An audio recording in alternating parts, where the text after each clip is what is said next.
আসসালামু আলাইকুম। আশা করি সবাই অনেক ভালো আছেন। পঞ্চম শ্রেণীর আরও একটি নতুন গণিত ক্লাসে সবাইকে স্বাগতম। আজকের ক্লাসে আমরা পৃষ্ঠা নং 6 এ অনুশীলনী 1 এ 3 এ লেখা রয়েছে সহজ পদ্ধতিতে গুণ করো। এখানে প্রথম 3টি অঙ্ক আমরা আগের ক্লাসে সমাধান করেছি, আর আজকের ক্লাসে আমরা পরের 3টি অঙ্ক করব, অর্থাৎ 4, 5, 6 এই 3টি অঙ্কের সমাধান করব। তো চলো আমরা শুরু করি।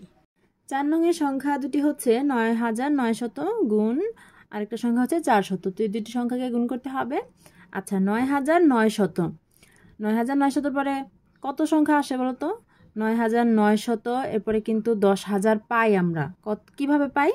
আরও 100 যোগ করলে আমরা ৯৯০০ এর পরে ১০,০০০ পাই, তাই না? ৯৯০০ এভাবে আরও 100 যোগ করলে আমরা পাই ১০,০০০। তাহলে ১০,০০০ থেকে আমরা যদি 100 বাদ দিই তাহলে কিন্তু ৯৯০০ পাই।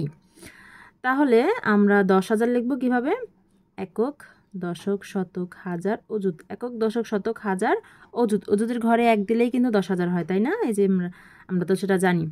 তো ১০,০০০ থেকে বিয়োগ করতে হবে কত? 100। তাহলেই আমরা ৯৯০০ সংখ্যাটি পাবো। আর বাকিটুকু যেভাবে আছে রেখে দাও, গুণ 400।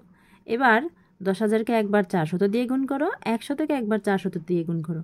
লেখো ১০,০০০ গুণ 400। মাঝখানে আছে বিয়োগ চিহ্ন, তারপর আবার 100 গুণ 400। এবার গুণ করা খুবই সহজ, তাই না? 4 একে 4, শূন্য আছে কটা? 1 2 3 4 5 6, 1 2 3 4 5 6, বিয়োগ 4 একে 4, 1 2 3 4, 1 2 3 4। কত সহজ, তাই না? এবার শুধু বিয়োগ করলেই ফলাফল আমাদের হাতে।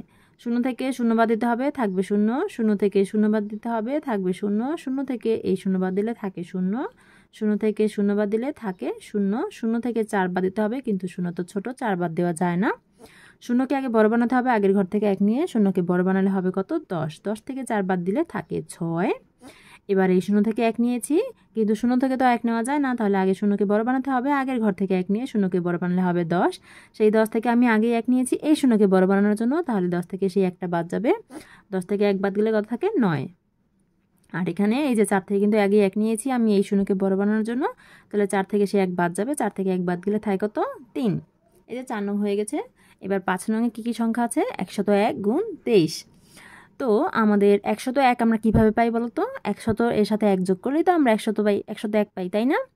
তাহলে 100 যোগ 1, আমরা কিন্তু 101 পেয়ে গেলাম।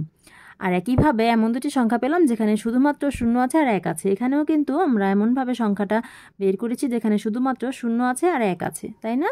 কারণ 0 আর 1 দিয়ে গুণ করা খুবই সহজ, আর সহজ পদ্ধতিতে আমরা এমনভাবেই গুণ করি যাতে এমন সংখ্যা নিয়ে আসি যেখানে 0 এবং 1 আছে, যাতে আমরা সহজেই গুণটা করে ফেলতে পারি। বাকিটুকু যেভাবে আছে রেখে দিলাম।